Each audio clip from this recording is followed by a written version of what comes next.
Okay, I'm going to play the raw voice recording captured with the Elgato Wave 3. And while it's playing, I'm going to engage the custom processing that I've created. It's basically EQ and compression, and I want you to hear the difference. I believe the human voice is the most important vehicle of empathy, and that there is nothing as powerful as bringing a character to life and sharing their struggles with the listening audience. The difference is pretty big. Let me show you exactly what I did to get that optimized sound from the Elgato Wave 3 microphone.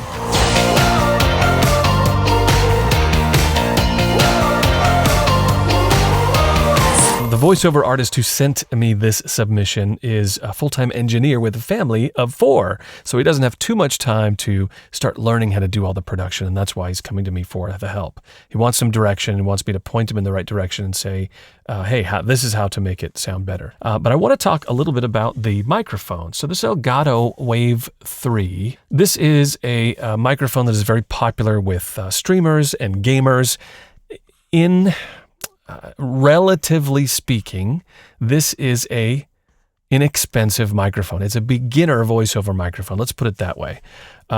He has told me that, this is what I can afford at this moment, and I want to try to scale up slowly, so I need your help and guidance to what order I should do things in. So he understands this isn't, and I'll emphasize this too, this is not a professional voiceover microphone. And I think that the tech here falls short if you want to compete as a voiceover artist, because it's not at that quality that most professional, and when I say professional, that means people who are getting paid to deliver professional voice recordings for whatever content they're working on.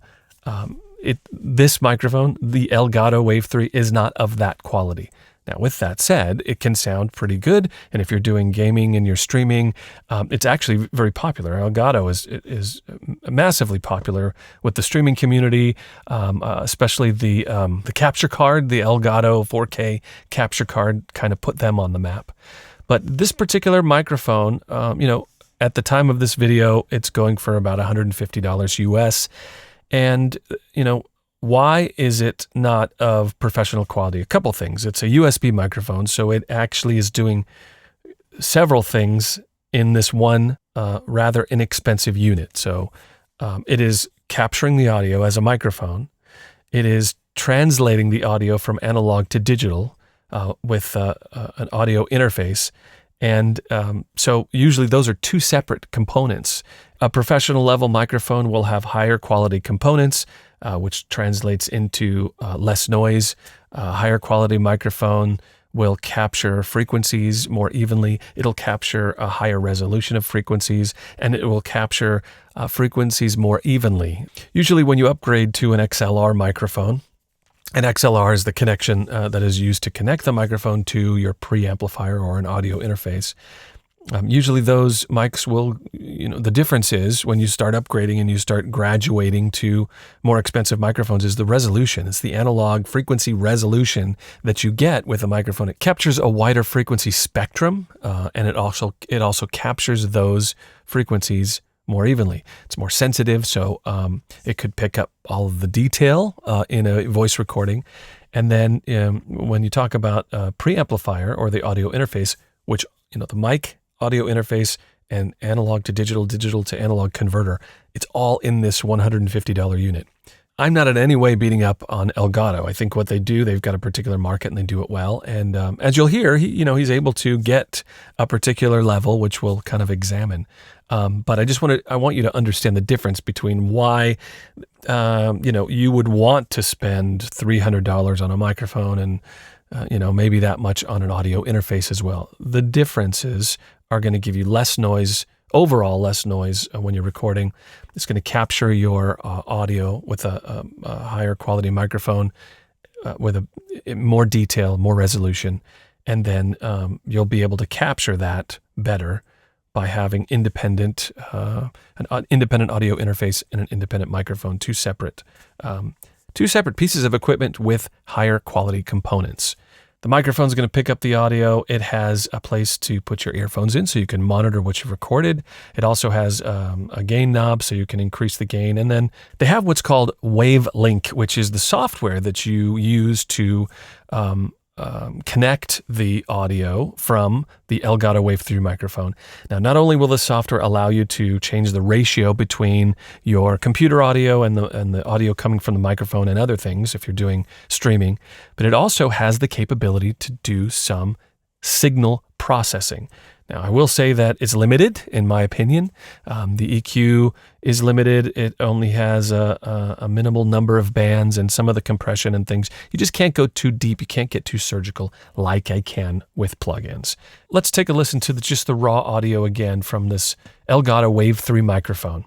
I believe the human voice is the most important vehicle of empathy. Right away, when I listen to this, kind of diagnosing the audio, I'm hearing kind of a boxy sound, and then that kind of makes me think of, all right, let's talk about and let me share with you about the room, because that has a big play, that has a big effect on the type of sound that you're going to get with any microphone. Now, the person that sent in this audio says he has a homemade voice recording booth, and it is about 4 by 4 feet with a 7.5 foot ceiling. So it's rather small. It's a small little booth that he's created, and it's symmetrical, 4 by 4, so it's a square, right? He describes it as being rock wool filled, so I think there's insulation in the walls, and it's a wood frame construction with 2-inch wedge acoustic foam attached to the walls. Now, the reason why I think this is important to know is because that is directly related, how the room is treated, the length, width, height of that room, the voiceover booth that he's recording in with any microphone, but with this one and specifically, that is going to have a big effect on the audio that's being recorded. And I'll give you an example. The microphone captures your pure voice, but your voice continues past the microphone, hits that 4 by 4 wall constructed space, bounces back and into the microphone again. So those reflections are happening while you're capturing your pure voice. So what happens is those reflections interact with the pure voice, and they cause phase and cancellation. It can have lots of different effects on your voice recording. It could make it too bassy. It could make it boxy. It could make it have very little bass. It could cancel out the bass frequencies.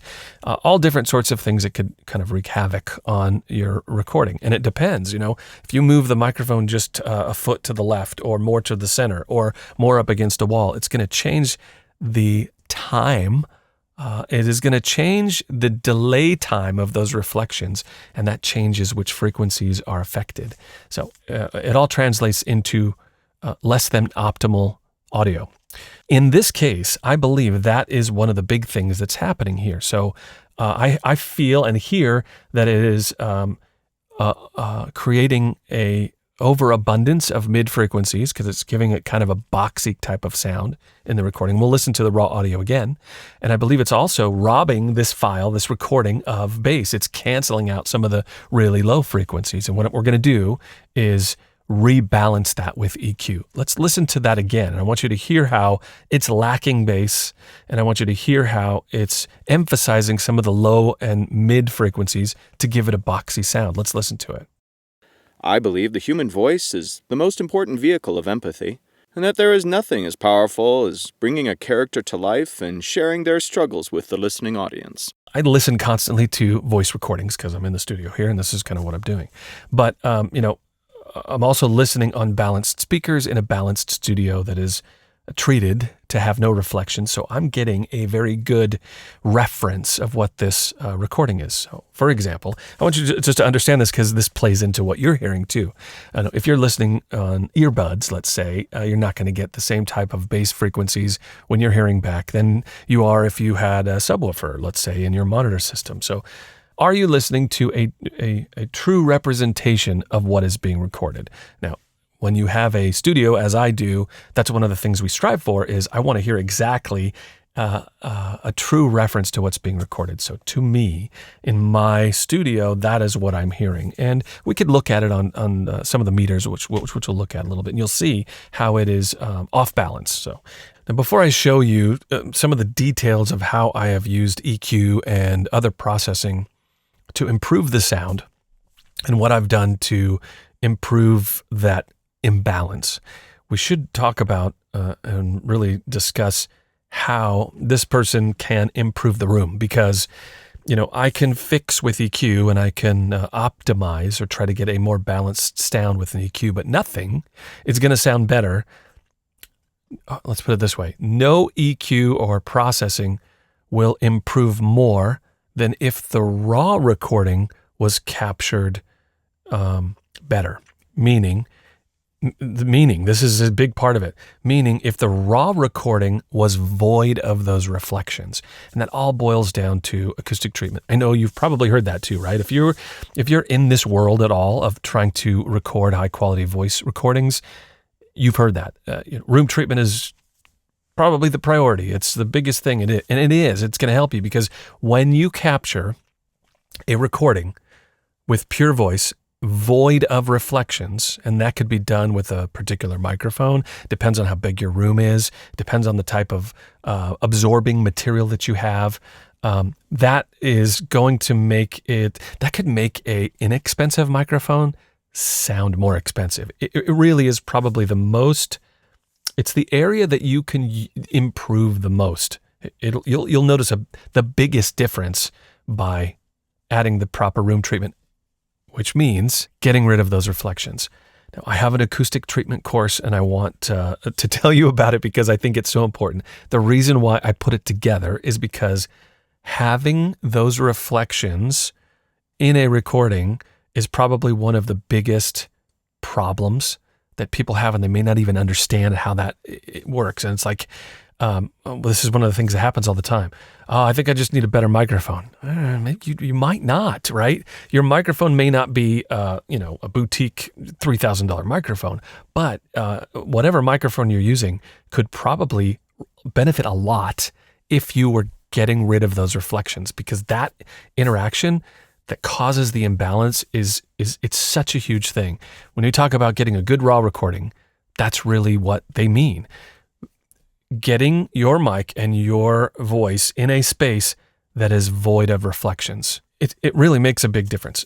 Check out this course. The first chapter is actually on the website for free. You could watch the first chapter, the first video. It's really quick. I try to make sure that everything's in layman's terms, and I go through it pretty quickly. It's not like it's a course that goes on forever, but it will show you exactly how to listen for the problem, find out what is wrong in your room, your recording space, and then I'll show you exactly how to remove those reflections the right way.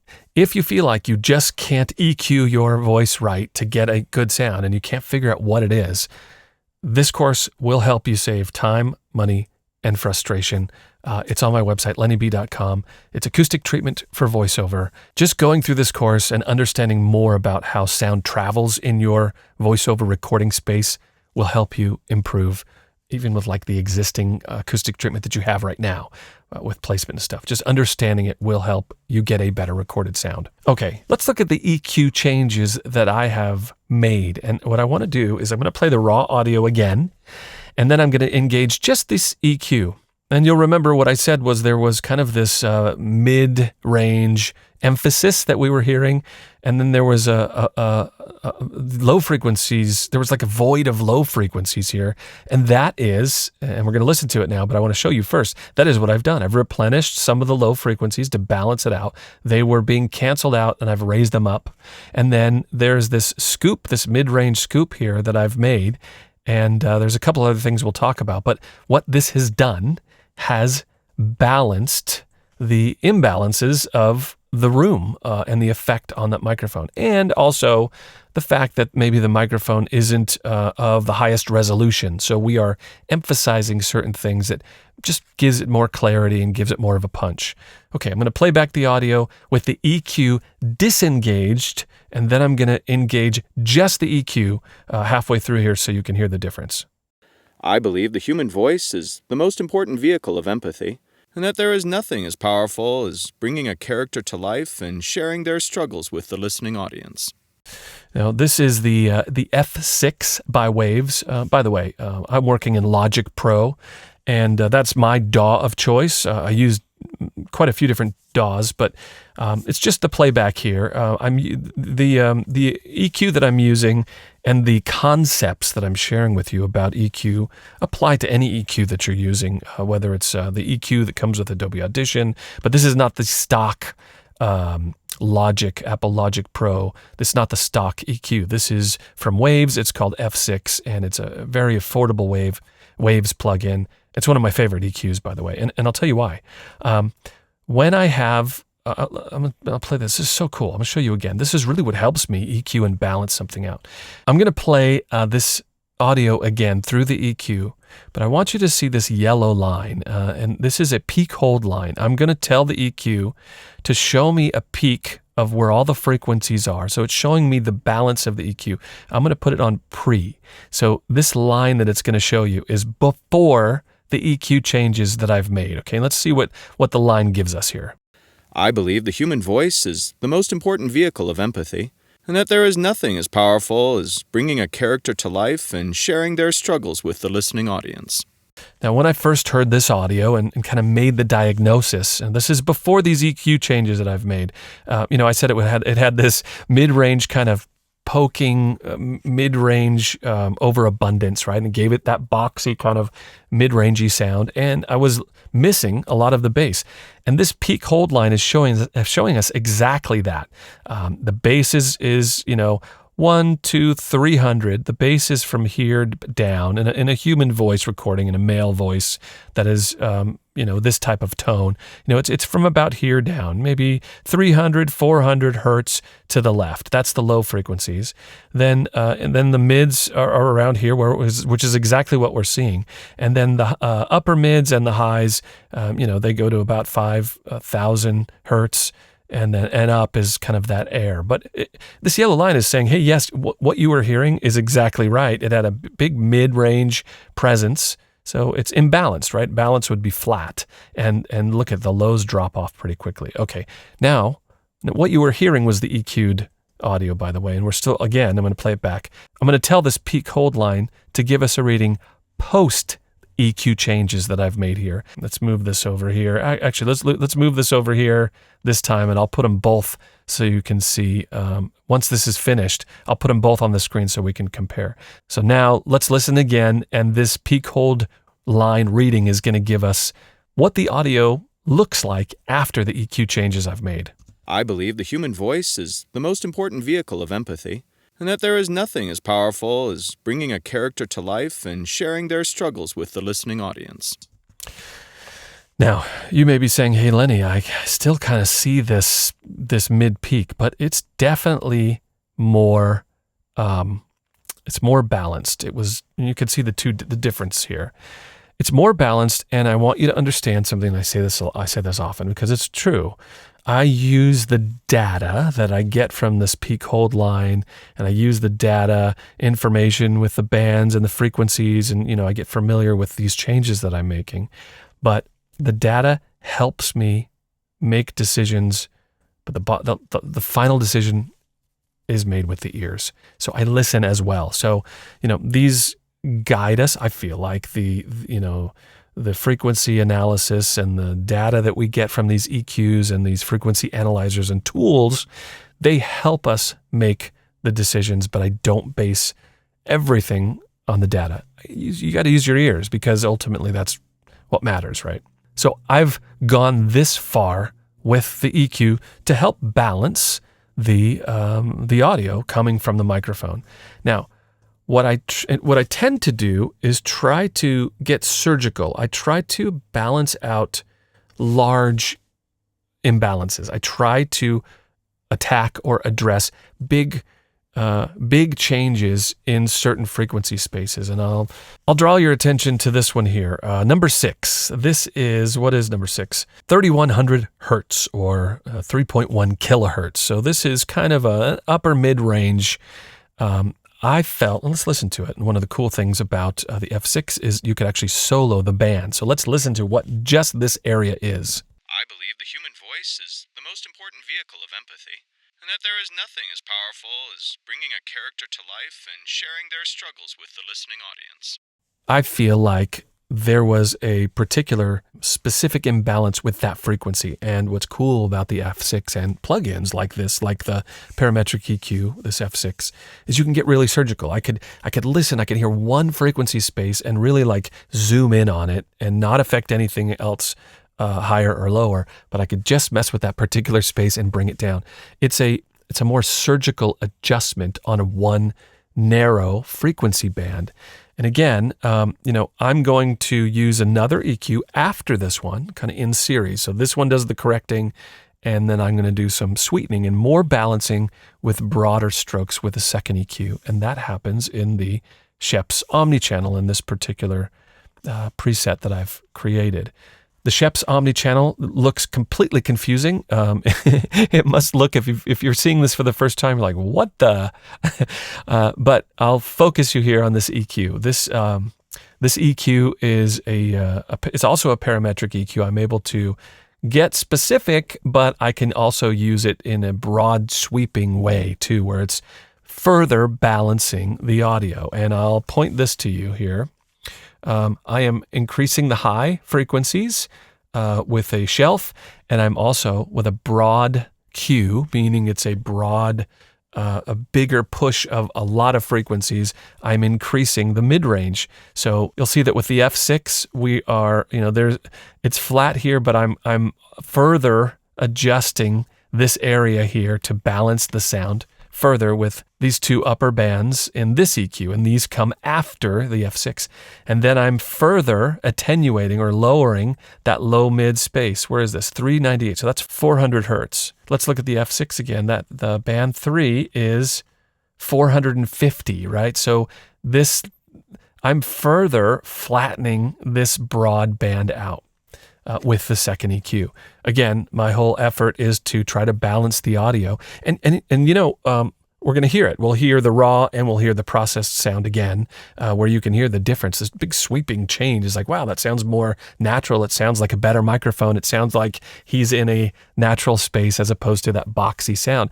It's because of this balance. So let's just kind of recap real quick here, like what's happened, because of the situation with those reflections interacting with the pure voice, they've modified the balance. That interaction, it's blurred the capability of the microphone to capture the true voice sound because of those reflections. So what we're doing is we're putting a big fat Band-Aid on the audio here with EQ.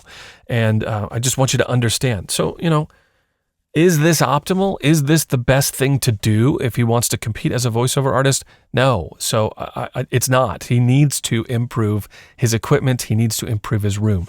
But he has come to me and he has asked me for guidance and direction. Say, hey, we can at least, for right now, if you can't, if you can't spend whatever money is necessary to improve your equipment, if this is what you have to work with, let's get you processed here and let's get you an optimized sound and work with what you have for the moment, and then we can scale up. So, what I'm doing for him is improving with what we've got to work with right now, and then suggesting, okay, hey, the next thing we need to do is treat your space better or get you in a bigger space that offers less reflections, and then we can start improving maybe the level of your equipment. But I want you to understand that with this processing and with these changes that we're making, we're able to rebalance his audio by putting, it's basically a Band-Aid. It's not going to sound better than if we were able to capture a well-balanced or a better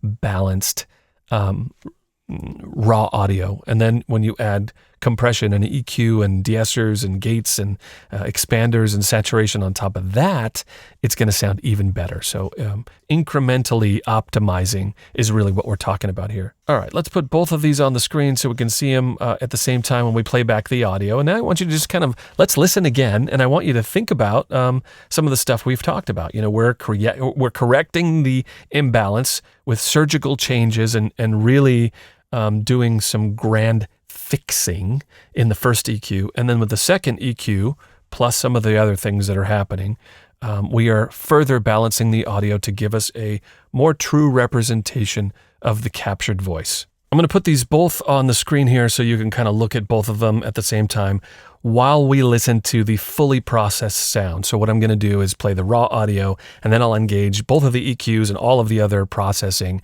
so you can hear the difference of what this optimization has done for the voice. If you are interested in learning how to EQ and you are not exactly sure which changes to make, do I raise it, do I lower it, which bands, how do I find the right bands? I have a fantastic course. It's called EQ Fundamentals for Voice. It really gives you a fundamental understanding of how EQ can modify, how EQ can sculpt a voice. And I'll tell you that, yes, we're using it here to fix less than optimal audio, but when you've got a better recording, when you have a better raw recording, EQ can help things just sound over the top. And that's the sound that when you hear like, wow, that voice sounds so good. It's usually, generally, a good raw recording with some EQ changes to optimize certain frequencies to really make a strong emotional connection. These are the tools that help you really emphasize the emotion in a voice. And I'll tell you one analogy that I think is fantastic. EQ is kind of the equivalent to like a Instagram filter. When you take a photo with your mobile phone or whatever, and then you put the filter on top of it, and it really puts an emotion on a picture, right? On a portrait, by changing the tone, by changing certain colors, by changing the contrast, by emphasizing certain colors, certain bright points, you can amplify the emotion of a photograph. It's exactly what EQ can do to your audio. You can get all the details on both of those courses on my website, lennyb.com. All right, let's listen to the difference in this voiceover recording captured on the Elgato Wave 3 microphone. We'll hear the raw recording, and then I'll engage all of the processing at once here so you can hear the difference. I believe the human voice is the most important vehicle of empathy, and that there is nothing as powerful as bringing a character to life and sharing their struggles with the listening audience. The type of voiceovers I am drawn to most is character voice acting. While I'm okay with the concept of narration or instructional voiceovers, my true passion is to do character voiceovers. If I can get the voice recording part off the ground and start making money with it, I can shift my focus away from my soul-destroying job to start chasing my dream. If you have any questions about, some of the processing or some of the EQ changes and things that I've made here, by all means, leave those questions in the comments. That's how I come up with more content to teach you how to optimize your voice.